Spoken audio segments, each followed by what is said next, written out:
Good morning, everyone. This side Bhavisha Verma, Assistant Professor from SD College, Ambala, Kant, and the topic of today is Indian logics. Indian logics is a part of logical reasoning, and it is newly introduced in the paper 1 of UGC NET. So we'll be starting with the syllabus of Indian logic. Syllabus of Indian logic includes Pramana and Anumana. Pramana has its types such as Pratyaksha Pramana, Anumana Pramana, Upma Pramana, Shabda Pramana, and Anuplabdhi Pramana, Arthapati Pramana, which we'll be studying in this presentation, and Anumana, the kinds and structure of Anumana, Vyapti and Hetu Bhasha, which we'll be studying in the different presentation. So we'll be starting with Pramana. So Pramana means proof, or in Sanskrit it means to measure. The Pramana in Indian logics, Indian philosophy, the word represents all the means through which true and accurate knowledge of the world that can be obtained, and Pramana is the valid means of knowledge available to us, and we should be careful enough to use our mind to arrive at a true conclusion. So Pramana has are 16 types. First is the Pratyaksha Pramana, that is based on the perceptions that we have regarding a particular situation. Then comes the Anumana Pramana. The Anumana Pramana means the what we see is what we see, and we make assumptions. What we see, we make a decision according to what we see, and what we infer. Upma Pramana. The Pramana Upma means the comparison between the two conditions. Then comes the Arthapati Pramana, the assumptions made on the implications. Then comes the Anuplabdhi Pramana, that means non-existence of certain things say that there doesn't say that uh, there is nothing that can be used to arrive at a true knowledge. Then comes the Shabda Pramana. Shabda means the verbal testimony that is being used to arrive at a true knowledge. Then firstly is Pratyaksha Pramana. Pratyaksha means what we see, or through what we see, or with the use of our sense organs we arrive at a particular decisions, or what we have in our memory we arrive at a certain decision with the help of Pratyaksha Pramana. Pramana, see, in Hindi Pratyaksha means whatever we see, whatever we see, we arrive at a decision based on what we see, and what uh, what we have in the memory regarding that particular situation. So direct perception includes the sense organs, and the basis of the sense organ we arrive at a particular decision using our mind.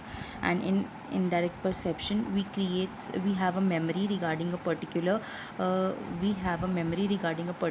thing, and we uses that memory and arrives at a particular decision, and for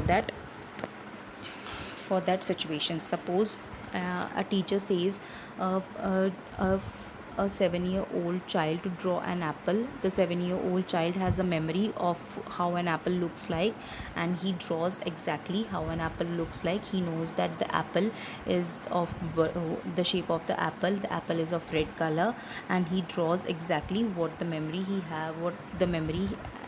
have about that apple. Then comes the Anumana Pramana, the knowledge that can be gained through the sense organ. Sense organ becomes the basis of how we see a particular situation. Suppose there is fire, there is the smell of smoke around us. We with the smell of smoke, we can say that there is fire near us. Or when we see a person crying, we can easily say that the person is having an emotional and a physical pain with him. Then comes the Upma Pramana. Upma means the comparison between the two situations, and the two situations, and with the use of that two situations, we arrive at a particular decision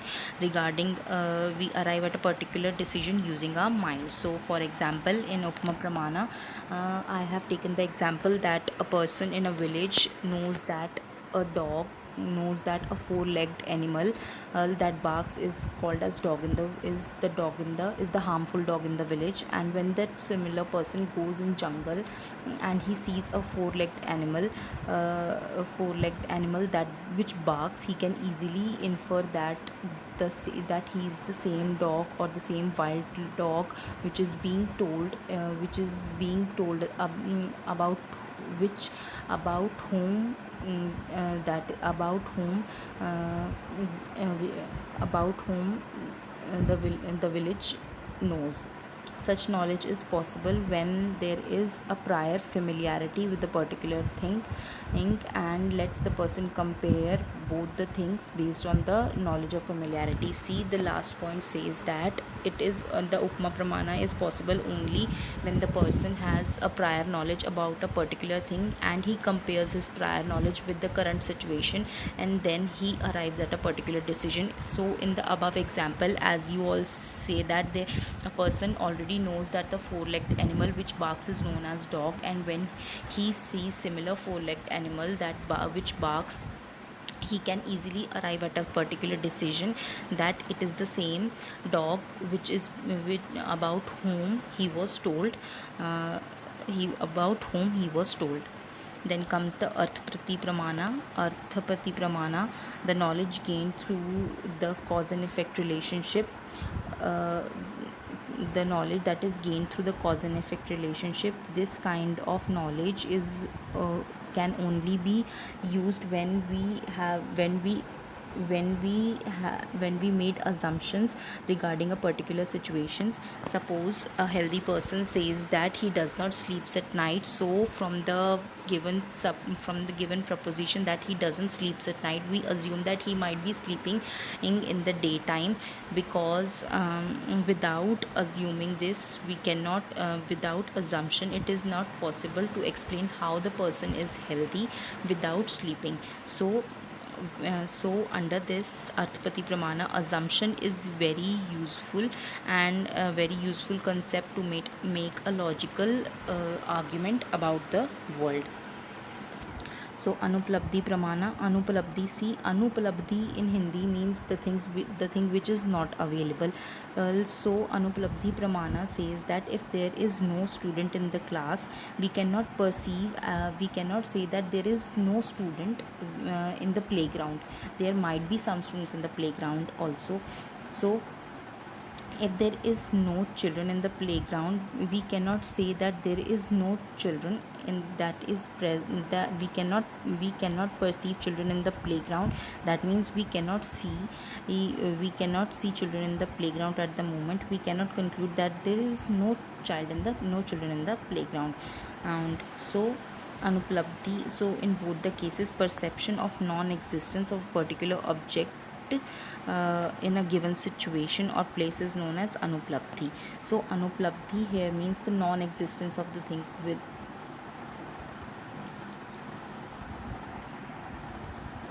Then comes the Shabda Pramana.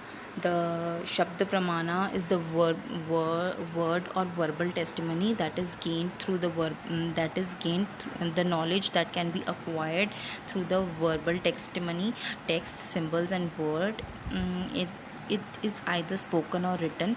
A verbal testimony must have a valid source of its object of knowledge to be true. For example, there is a verbal testimony between the valid source of the object. There is a verbal testimony must be a valid source of its object of the knowledge to be true. So in this example, in this Shabda Pramana, I have taken example. Suppose a lady has to cross a river, so as he cannot ascertain the depth of the river, so in that case he asks a fisherman who is fishing nearby. He asks the fisherman that is a fisherman who is fishing nearby. He asks him, can he cross the river? The fisherman easily replies that he can cross the river, as the river is not that deep. So here's the word of fisherman is to be accepted as means of right knowledge about knowledge called verbal testimony, and with the use of his knowledge, and with the use of his verbal testimony, the lady will be crossing the river, and the lady will be crossing the river. That's all. Thank you.